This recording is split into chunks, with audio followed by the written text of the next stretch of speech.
Okay, it is time now for your Morning Rush. 3 stories we are tracking for you on this Thursday. Yeah, first up here, a man in Texas pleads guilty to a bomb plot. So we're talking about Seth Aaron Pendley here from Wichita Falls. Prosecutors say he was planning to target the Amazon data center in Virginia. He confessed the plan to an undercover agent back in April while trying to buy bombs. He faces 5 to 20 years in prison.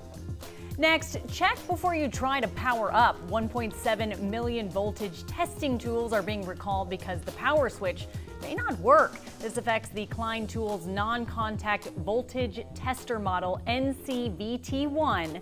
Experts say the issue could lead to a false sense of security when checking whether a wire or outlet is hot. Yeah, you might burn yourself. All right, finally here, the Mars rover Perseverance will officially begin looking for signs of past life on the red planet. The rover is currently exploring the Jezero crater, and NASA hoping to collect samples from 4 different spots. All right.